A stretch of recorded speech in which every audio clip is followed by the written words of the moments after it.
আসসালামু আলাইকুম।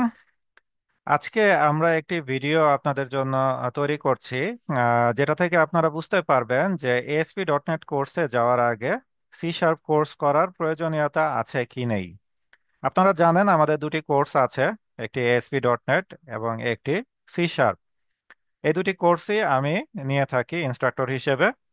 তো অনেকেরই প্রশ্ন থাকে যে আসলে C# কোর্স করার আসলে আমাদের কোনো প্রয়োজন আছে কিনা, কারণ আমরা তো জবের জন্য ট্রেনিং করতে চাচ্ছি এবং জবের জন্য রিকোয়ারমেন্ট হচ্ছে যে আমাকে ASP.NET জানতে হবে। তো C# তো আমি মোটামুটি পারি, এটা তো একটা প্রোগ্রামিং ল্যাঙ্গুয়েজ, মোটামুটি C++ এর মতোই। কাজে আমার কি আসলেই একটা ফুল কোর্স 3 মাসের 8,000 টাকা খরচ করে করার প্রয়োজন আছে ASP.NET কোর্সে যাওয়ার জন্য, নাকি আমি ভর্তি পরীক্ষা দিয়েই সেই ASP.NET কোর্সে ভর্তি হতে পারবো? তো এই বিষয়টা আজকে আমরা ব্যাখ্যা করব। আমরা C# কোর্সে এমন কিছু টপিক রাখি যে এই টপিকগুলো আসলে আমরা ASP.NET কোর্সে আর রিপিট করি না। যেমন আমাদের C# কোর্সে ডেলিগেট, জেনেরিক্স, ইভেন্টস, থ্রেডিং এ ধরনের বিভিন্ন টপিক আছে। এই টপিকগুলো C# কোর্সে আর কোনোভাবেই দেখানো হয় না। এগুলো আপনার জেনেই ASP.NET কোর্সে আসতে হবে। সেখানে এসে যদি আপনি প্রশ্ন করেন জেনেরিক্স কিভাবে কাজ করে, ইভেন্টস কি আমি বুঝি না, লামডা মেথড কি আমি জানি না, এক্সটেনশন মেথড কি আমি বুঝি না, তাহলে কিন্তু সেটা আর ওখানে কভার করার আমাদের কোনো সময় থাকবে না। আমরা ওই কোর্সে এগুলো নিয়ে আলাপ করার জন্য কোনো সময়ই রাখি না। কাজেই আপনাকে সেটা জানতেই হবে। তো আমরা এই বিষয়গুলো অনেকেই মনে করি যে আচ্ছা ঠিক আছে, জেনেরিক্স দেখতে হবে, আমি দেখে নিব, ডেলিগেটস দেখতে হবে, আমরা দেখে নিব।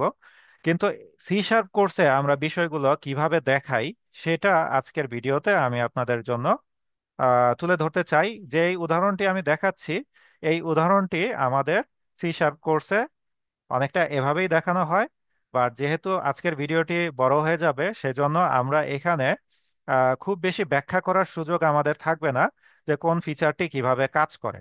আমরা জাস্ট ফিচারগুলো ব্যবহার করব এবং ফিচারগুলো ব্যবহারের মাধ্যমে আমাদের যে একটা গোল, একটা কোড, সেটাকে কিভাবে কমপ্লিট করতে পারি সেটা দেখব। তো চলুন আমরা কোডটা দেখি।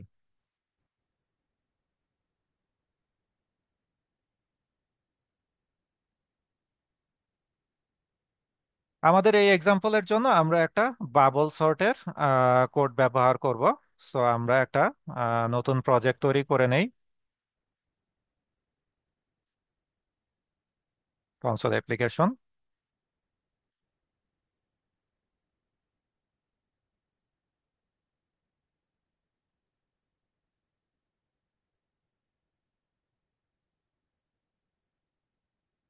আমরা এখানে একটা ক্লাস তৈরি করি বাবল সর্টের জন্য।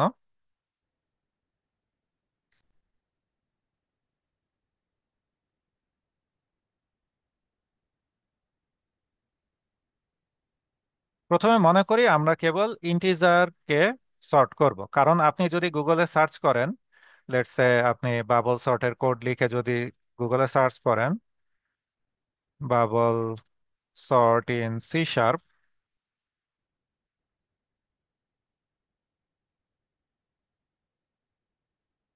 তাহলে আপনি যে কোডটা পাবেন সেই কোডটা কিন্তু একটা ইন্টিজার অ্যারেকে সর্ট করছে। আপনারা দেখতে পাচ্ছেন যে এরকম হার্ড কোড করা একটা কোড আমরা এখানে অনলাইন থেকে পেলাম, যেটার মধ্যে দেখা যাচ্ছে যে একটা ইন্টিজার অ্যারে একটা মেথডের ভিতরে সর্ট করে প্রিন্ট করা হচ্ছে। সো আমরা চাই না যে এরকম হার্ড কোড করে আমরা জিনিসটা লিখবো, আমরা চাই একটা ক্লাসের মধ্যে, একটা মেথডের মধ্যে আমরা কোডটাকে নিয়ে যাব। ইনপুট এবং আউটপুট আমরা একই জায়গায় রাখবো না। সো আমরা এখানে একটা মেথড বানিয়ে নিলাম যেটা একটা ইন্টিজার অ্যারে রিটার্ন করবে সর্ট নামে, এবং এটা একটা ইন্টিজার অ্যারেকে নিচ্ছে এবং সেটা অ্যারেটাকে রিটার্ন করছে। এই হচ্ছে আমাদের বাবল সর্টের কোড, যেটা আমরা অনলাইন থেকে কপি করে আনলাম। এখন এটাকে আমরা কিভাবে ব্যবহার করতে পারি? আমরা ক্লাসের ইনস্ট্যান্স তৈরি করে নিতে পারি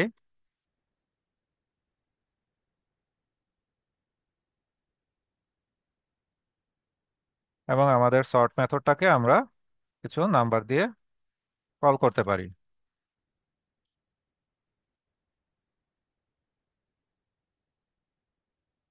তো আমাদের কিছু নাম্বার আমরা দিলাম এবং সেটা আমাদেরকে একটা রেজাল্ট রিটার্ন করবে।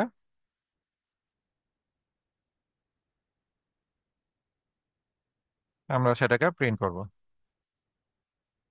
That's, for each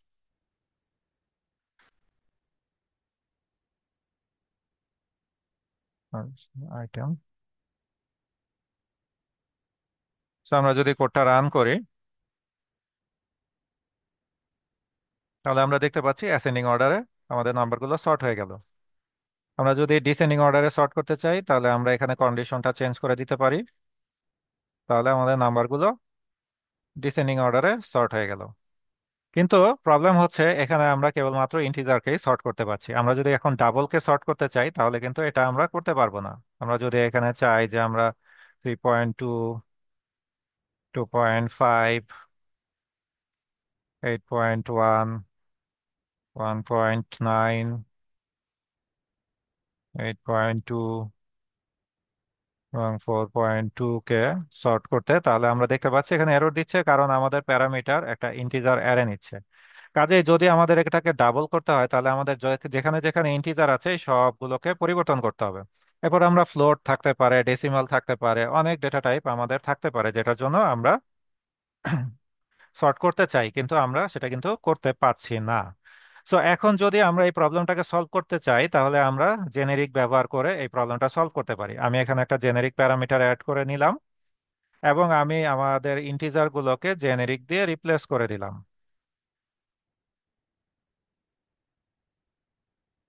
সরি, এটা করতে হবে না, এখানে আমাদের ইন্টিজারই থাকবে, এগুলো লুপ। সো আমাদের তাহলে এখানে গিয়ে প্রবলেম হচ্ছে এখন। এখানে প্রবলেম হচ্ছে কারণ হচ্ছে যে আমাদের যে টি জেনেরিক প্যারামিটার, এটা কোন ডেটা টাইপ আমরা জানি না, কাজেই সেটার মধ্যে লেস দেন গ্রেটার দেন আমরা যে অ্যাপ্লাই করতে পারবো সেটা তো আমরা বলতে পারছি না। নিউমেরিকের ভিতরে এটা করা যায়। একভাবে আমরা জিনিসটাকে সলভ করতে পারি জেনেরিক কনস্ট্রেইন ইউজ করে, T colon I number T. So এটা দিলে আমাদের প্রবলেমটা সলভ হয়ে গেল। আর এখানে যে আমাদের টিটা আছে, এটা আমাদের ডিফল্ট ভ্যালু হোল্ড করছে। আমরা চাইলে এটাকে আরেকটু সুন্দর করে ডিফল্ট দিয়ে দিতে পারি। সো আমাদের প্রবলেম এখন সলভ হয়ে গেছে। আমরা যদি এখন এখানে আমাদের বাবল সর্টের মধ্যে ডাবলকে জেনেরিক প্যারামিটার হিসেবে ব্যবহার করি,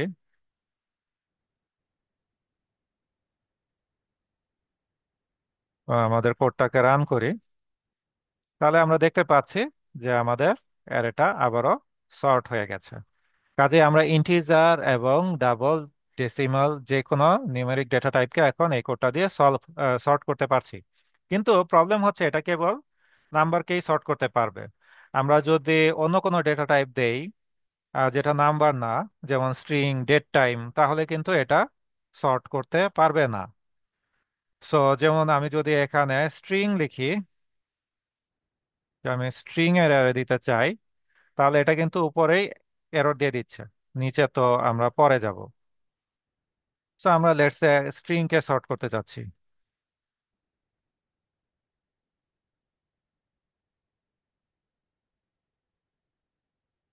সো আমাদের এখানে এটা অ্যাকসেপ্ট করছে না। তো এটা অ্যাকসেপ্ট করতে হলে আমাদের এই কনস্ট্রেন্টটা উঠিয়ে দিতে হবে।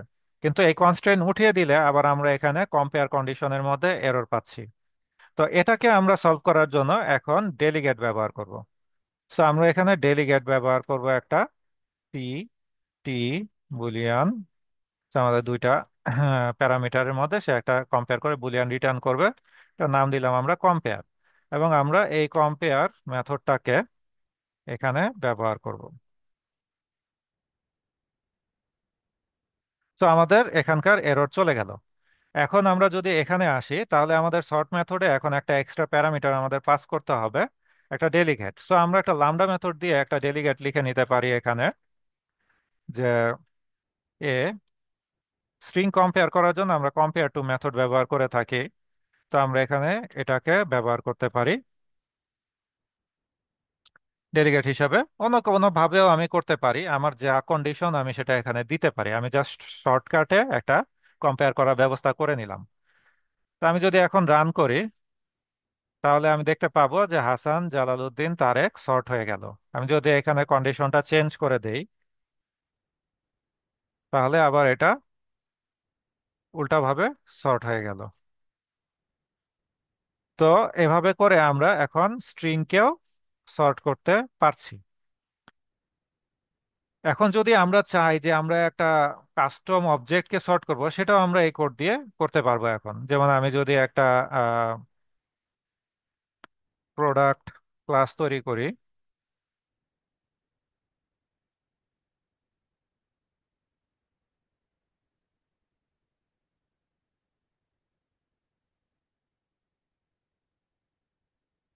Let's say double price. So আমি এটাকেও একই কোড দিয়ে, আমার এই কোডটাকে চেঞ্জ না করে একই কোড দিয়ে আমি এই জিনিসটাকেও এখন সর্ট করতে পারবো। তো লেটস সে আমি আমার অ্যারেটা চেঞ্জ করে নিচ্ছি।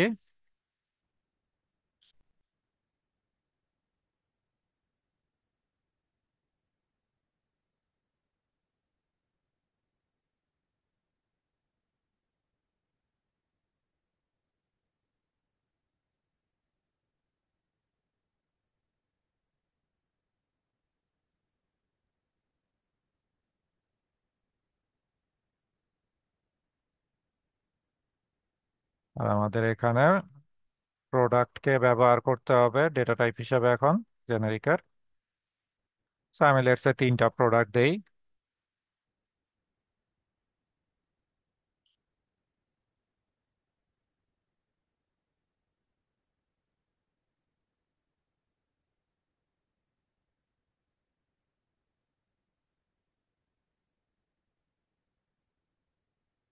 সো আমাদের কম্পেয়ার মেথডটা এখন চেঞ্জ করতে হবে। সো আমরা এখানে যেহেতু আমাদের একটু কমপ্লেক্স কম্পেয়ার আমরা এবার করব, আমরা দুই লেভেলে কম্পেয়ার করতে চাচ্ছি। আমি প্রথমে নেম এবং পরে প্রাইস।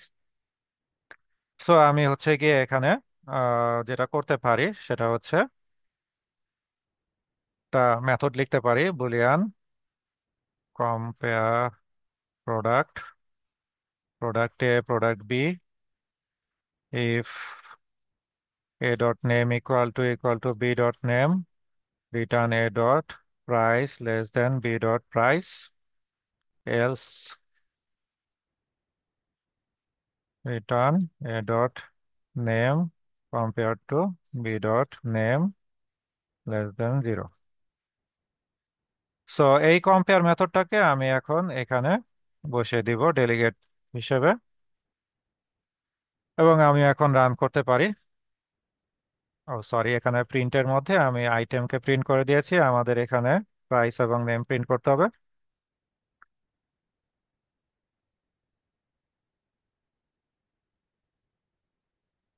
আইটেম ডট নেম,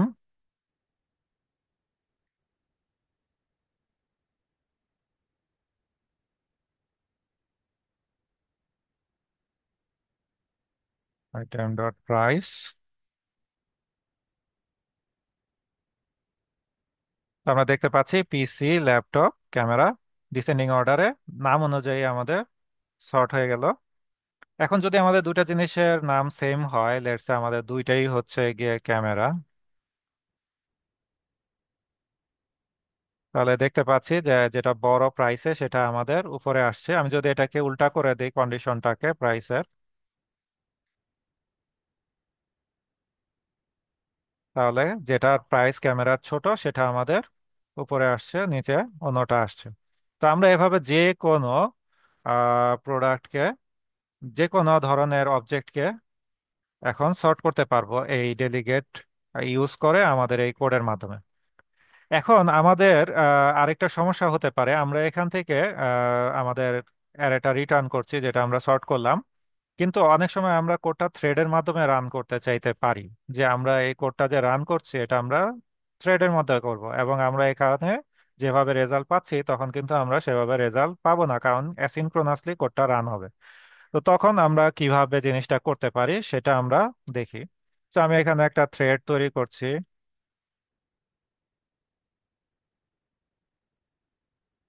এবং থ্রেডের মধ্যে আমি এই কোডটাকে দিয়ে দিলাম। সো এখন আমি আর রিটার্ন পাচ্ছি না আমার যে রেজাল্টটা সেটা। তো এখন আমি এখানে এটা প্রিন্টও করতে পারবো না। তো যখন সর্টিং শেষ হবে তখন গিয়ে আমার এটা প্রিন্ট করতে হবে। তো আমি সেটাকে এখন কিভাবে করতে পারি, সেটার জন্য আমরা ডেলি ইভেন্ট ফিচারটা ইউজ করতে পারি। সো পাবলিক ইভেন্ট অ্যাকশন টি অ্যারে কমপ্লিট এ নামে আমি হচ্ছে গিয়ে একটা ইভেন্ট তৈরি করলাম, এবং যখন আমার কাজ শেষ হবে তখন আমি এই ইভেন্টটাকে কল করে দিব। সো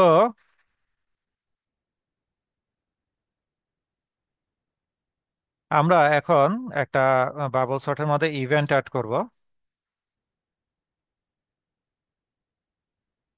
কমপ্লিটের ভিতরে,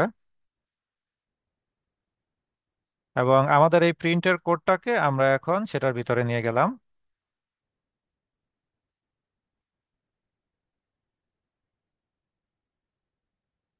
সো এখন যদি আমরা থ্রেডটাকে স্টার্ট করে দেই, p1 ডট স্টার্ট,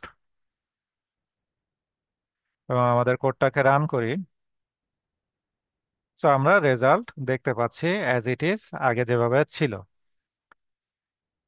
এবং আমাদের এই থ্রেড যখন কাজ শেষ করবে তখনই আমাদের এই কোডটা প্রিন্ট হবে।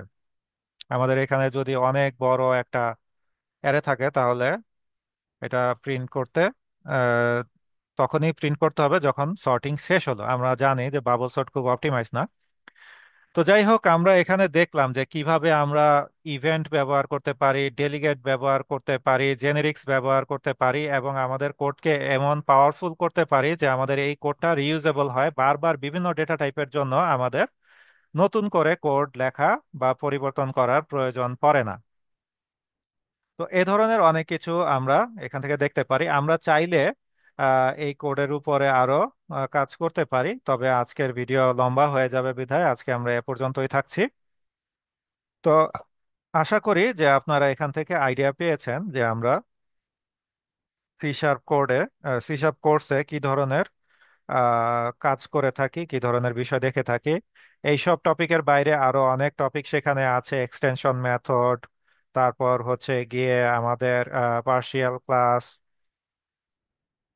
Solid principal, entity framework, ADO dot net, এরকম প্রচুর ফিচার সেখানে আছে। কিছু নতুন ফিচার সি শার্পের যেগুলো সাধারণত নতুন রিলিজ হয়, আমরা সব সময় সেগুলো ব্যবহার করে থাকি। তো এই বিষয়গুলো আপনাদেরকে জানতে হবে যদি আপনারা এসপি ডট নেট কোর্সে আসতে চান। আদারওয়াইজ সেখানে কিন্তু এগুলো শেখার কোনো সুযোগ থাকবে না।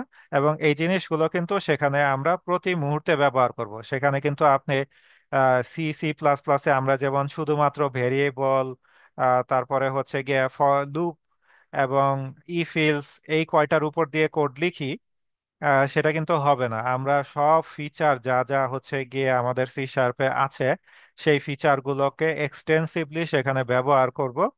এবং তাই আপনাকে জানতে হবে, না হলে কোডগুলো আপনারা তখন বুঝতে পারবেন না যে এখানে আসলে কিভাবে কাজ হচ্ছে।